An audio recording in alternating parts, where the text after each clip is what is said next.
Sehatra ny fizahantany indray koa sary nanomboka ny taona 2012 no nanokatra ilay ivitoerana iray mampiofana amin'ny fampahafantarana ny tolotra izay arosin'ireo tanora ny malagasy amin'ny fampahafantarana ireo sehatra tsy miankina eo anivon'ny serasera. Ankehitriny anefa dia mivelatra amin'ny tontolon'ny fizahantany io sehatra io amin'izao fotoana izao. Ny andindiny vaovao.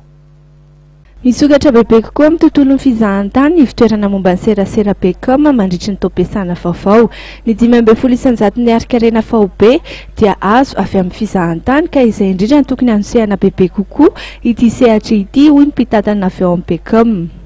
Efa manatrakefy izay raha tsy resana fotsiny amin'ny fanontana ny Madagasikara magazine ahafahanay ny fandinika miara-miasa akaiky ary ihany koa hoe nahazo hevitra sy ny fanakalo hevitra tamin'ireo olona ao anatin'ny sehatra ireo dia ireo ary anisany nanentana ireo maninona moa raha atositsika kokoa atao mafonja kokoa ilay fiara-miasa zany amin'izay fotoana izay mba misy azo tsapaitanana kokoa efa menavozana amin'ny sehatra io.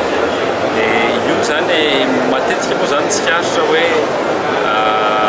manana vokatra tsara tsika zany amin'io sehatra fizahantany io, manana toerana tsara misy faritra mbola mila vilavilana sy ampahafantarina nefa tsy haintsika mampahafantatra sy tsy haintsika mampanofinofy ny olona hoe tsara le zany Madagasikara zany.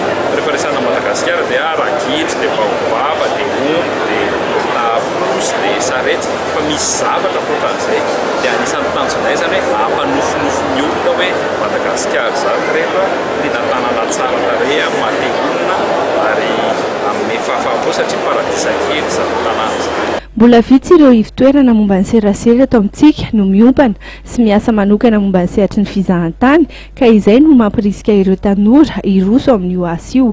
Ilaina raha teo izy ireo ny mampahafantatra ireo zavatsarobidy eto Madagasikara izay tokony hanintona bebe kokoa ireo mpizahatany.